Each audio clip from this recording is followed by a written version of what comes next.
어제 발표한 세계경제 전망 보고서에 따르면 2011년에서 2017년 사이 우리나라 경제 성장률은 OECD 회원국 중 높은 수준인 평균 4.9%에 이를 것으로 예상했습니다. 이는 정부와 국내 경제연구기관들이 평가한 4%의 수준을 넘어서는 최고 수준의 전망입니다. 우리나라가 이렇게 세계경제기구들의 낙관적 전망을 받게 된 이유는 정부가 신성장 동력으로 추진하고 있는 저탄소 녹색 성장과 서비스 산업 육성 의지, 우수한 인적 자원이 있습니다. OECD의 전망대로라면 우리 경제는 올해 마이너스대의 경기 침체를 기록하다가 내년을 기점으로 빠른 회복을 보이며 2017년에는 최고 수준의 성장세를 이어가게 됩니다. 하지만 이와 함께 우리 경제가 풀어가야 할 숙제도 있습니다. OECD는 우리나라의 잠재 성장률에 대해서는 낙관적 전망을 내놨지만 소비자 물가 상승세와 높은 금리는 성장에 부담을 줄 것으로 앞으로 환경범죄 신고 포상금 지급 대상이 확대되고 환경범죄를 예방하고 수사 단속하는 환경감시관 제도도 본격적으로 시행됩니다. 환경부는 환경범죄 단속에 관한 특별조치법 개정안을 입법 예고하고 내년 7월부터 시행할 계획이라고 밝혔습니다.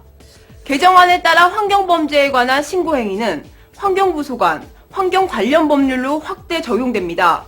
그동안 환경범죄에 대한 신고 범위가 폐수 무단 방류와 국립공원 훼손 등 특별법에 제한돼 전문 신고꾼이 아니면 사실상 환경 관련 범죄 신고를 하기가 어려웠습니다. 하지만 이번 개정안에 따라 일반 시민들도 손쉽게 환경범죄에 대한 신고를 할 수 있게 됐습니다.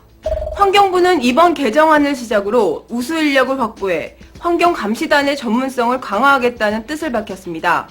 따라서 환경감시단의 업무 범위가 수질뿐만 아니라 자연 생태계, 폐기물 등 전반적인 자연 환경 분야까지 확대됐습니다. 매년 환경범죄 적발 건수는 900여 건이 넘는데요. 앞으로 환경범죄에 대한 신고 활성화로 아름다운 강산을 기대해봅니다. 지금까지 손민아 뉴스거리였습니다.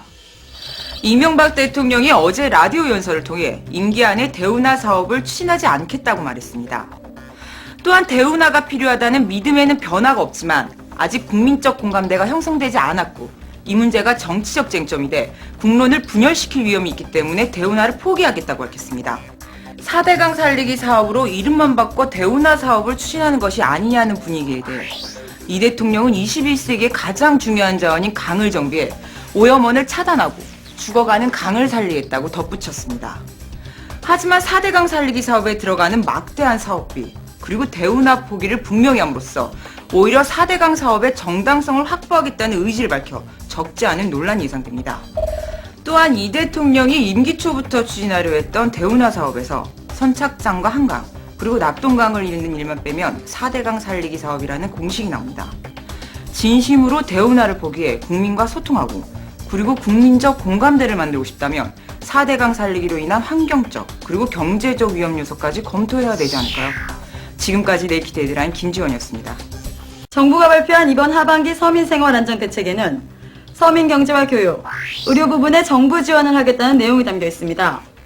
특히 서민금융에 대해서는 7에서 9의 신용등급 근로소득자들은 개인당 500만 원까지 생계비 대출을 받을 수 있습니다.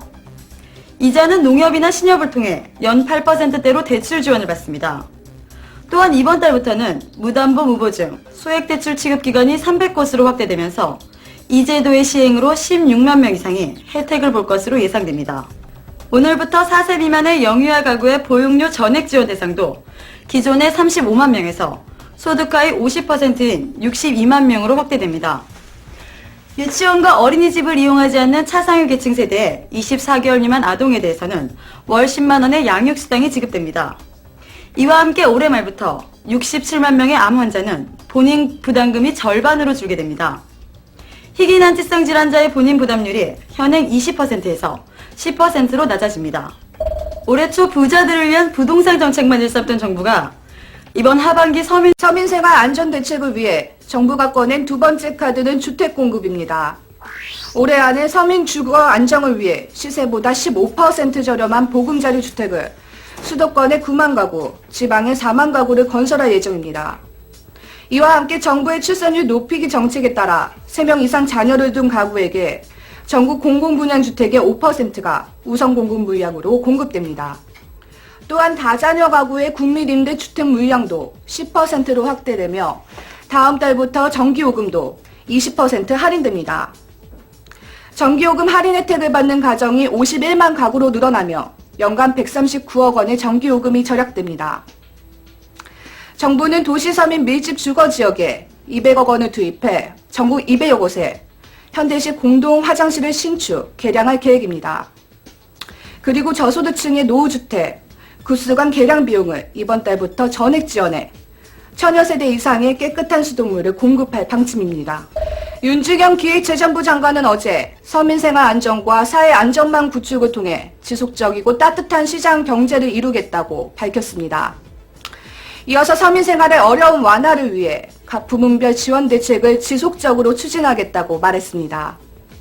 하지만 4대강 살리기 사업에 현재까지만 22조 원의 예산이 책정된 것에 비해 서민 대책은 기존 대책과 지원 규모를 크게 벗어나지 않아 논란이 되고 있습니다. 줄이어 나오는 정부의 막대한 예산 계획을 뒷받침해줄 재정은 도대체 어디서 나오는지 의문이 듭니다. 지금까지 김예나 뉴스거리였습니다. 올해 4,000원이었던 최저임금이 내년에 2.75%가 인상된 4,110원으로 오릅니다. 이는 IMF 때인 1998년 이후 가장 낮은 인상률인데요. 노사가 밤샘 협상을 통해 합의한 최저임금은 내년 1월부터 시행됩니다. 시간당 4,110원을 월 단위로 환산해 주 40시간을 근로기준 시간으로 하면 85만 원이 조금 넘습니다. 이번 최저임금제 협상에 대해 경영계는 경제위기로 영세기업의 임금 지급 능력 부족을 이유로 들며 처음부터 3,770원을 제시해 협상 초기 난항을 예고했습니다. 또한 노동계는 경제 위기인 만큼 최저임금을 올려 근로자의 생존권을 보장해야 한다고 맞섰는데요.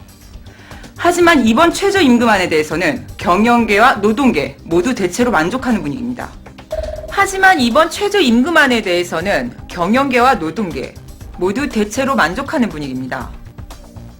경제 전문가들은 이번에 결정된 최저임금 인상률에 대해 해마다 오르는 물가를 반영하지 않고 요즘 경제 위기로 파탄에 처한 서민 경제 상황에 비춰볼 때 최저 생계비도 감당하기가 힘든 인상률이라고 지적하고 있습니다.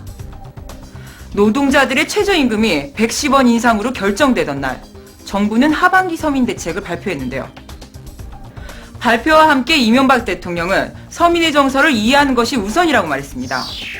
서민의 정서를 이해하고 위하는 정부가 되기 위해서 가장 기본적인 최저임금부터 보장되어야 되는 거 아닐까요?